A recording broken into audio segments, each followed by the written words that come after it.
How's it going, everyone? I hope all is well.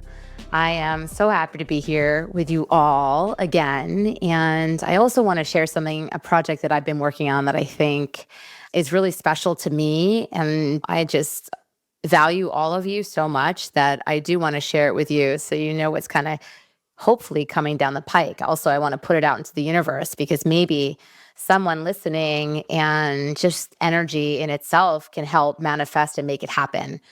So many of you know I'm a clinical psychologist and I'm a board certified sex therapist. And I'm also the CEO and founder of a matchmaking firm that is national. And we've been around nearly 20 years.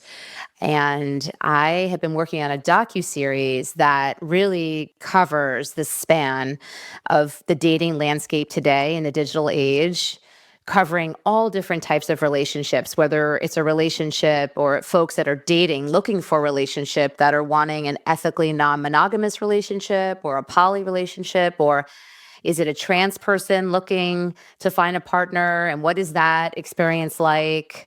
I want folks to be able to understand the complexities and the differences and the range of like what people are struggling with. And there isn't just one model or a one size fits all idea about what people are looking for and the types of people that are out there that are dating. So really, I've worked with people from all different gender expressions, sexualities, sexual orientations, age ranges, ethnicities, cultures. And basically, I want to present this to the world in a docuseries, and we've already shot it. So we have a good sense of what the docuseries would look like. And basically now we're shopping it around and trying to find an amazing network that aligns with our values and what we're wanting to put out into the world. So if you are listening and you know somebody at Netflix or Hulu, any of these like big networks that might be interested in a show that incorporates a clinical psychologist and a board certified sex therapist and an entrepreneur in the matchmaking world with over 2 decades of experience and passion and commitment and love for humanity and connection, then send them our way. My publicist would love to hear from them. I would love to hear from them. So feel free to make comments under the video or reach out to us directly. You can find us at littlegaybook.com or drfrankie.com. We're all over social media, so feel free to DM if that's the easiest way for you to get connected to us. And at the end of the day, also, I just really, even if no one has any ideas, I feel like I'm doing exactly what I'm meant to do. And if it's meant to be, it will happen. And I'm just putting it out into the universe to help manifest. I know some of you have watched me for years and know that I believe in law of attraction and manifestation. So we're all made of energy, we're all connected. And I'm just kind of sending out some ripples, and hopefully, as it has shown me in the past, it actually pays off. So here we go. And I'll let you know if something comes of me putting it out there, because really it's something we shot about a year and a half ago. And I think it's time, 2025. I think we're ready for it. TV needs something different. And this is not reality TV. This is going to be a docuseries that's raw and real. And it captures the struggles that we're experiencing with AI and all of these just ways in which we're becoming more and more disconnected in a digital age where we have all these means of connection, but we're really feeling lonelier and more depressed than ever. So that's enough about that. Let's get into my topic for today. Thanks so much for hanging in there with me and listening to my passion project idea and considering who you may know in your Rolodex, or even you yourself, you're tuning in, you feel like you maybe could get us connected to the right people that could make it happen. We'd love to hear from you. All right. Signs of true love to look for in a relationship. Is this it? Is this true love? We might ask ourselves as we head home from a perfect date or break into a grin unconsciously as we catch a glimpse of our date across the room. It might be. What does it mean to have true love in a relationship, and how do we know when we've found it? How do we define true love? The age-old question. When we think about a relationship based on true love, we risk falling into the same mental trap as fantasizing about meeting the one, constructing an ideal that we could conceivably feel is applicable to anyone we feel strongly enough about. It's hard to construct a hard and fast litmus test for true love outside of a fairy tale, where a glass slipper or kiss from a prince will prove we're right. And we may not really want to. If we think our relationship with someone is defined by true love, we might not be inclined to put in any actual effort or ask any of our partner. We may also stay with someone who ends up being unhealthy for us because we think they're the only one for us. So, what's a more constructive way to think about true love?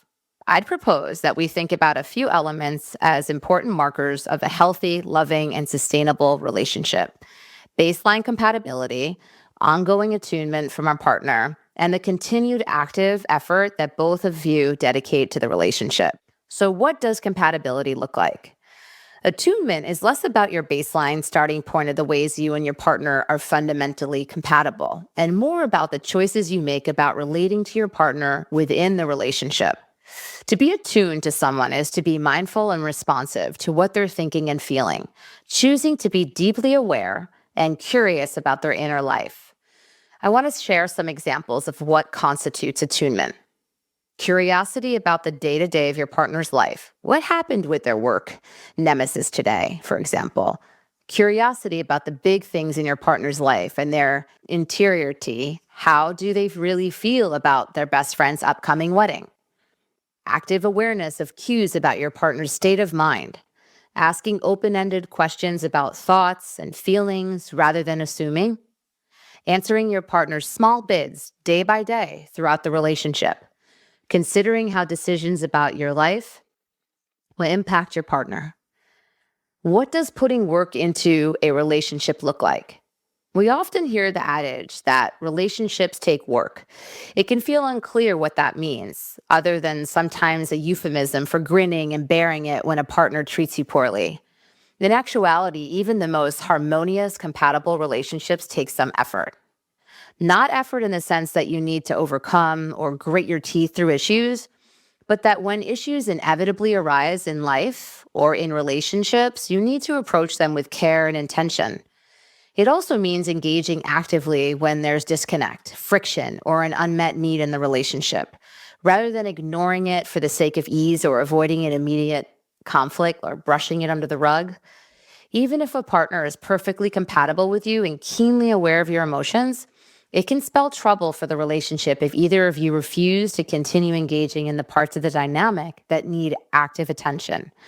This can look like bringing up issues and being willing to risk conflict to improve the relationship, approaching conflict with intention for it to be generative and constructive, dedicating effort to repair after conflict, working to compensate for any places you aren't compatible, like different communication styles, demonstrating willingness to change over time for the well-being of the relationship, choosing to vulnerably share inner emotional experiences, including insecurities and fears, intentionally investing in your partner's interests, important loved ones, and life outside of you.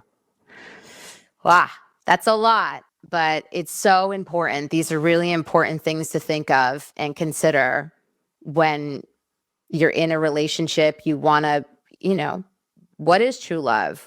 It's not a fairy tale. It doesn't just happen to you. You have that chemistry. It's like now you need tools to cultivate it, maintain it, that connection, that true love. So I know those fairy tales have told us, maybe sold us a lie. So let's try to use skills and deepen our understanding of ourselves and relationships, like what it takes for successful relationships. And let's have longer, more depthful, fulfilling relationships with each other. And that's what I got for y'all today. Kisses, hugs, take really good care of yourself, and I will see you next week.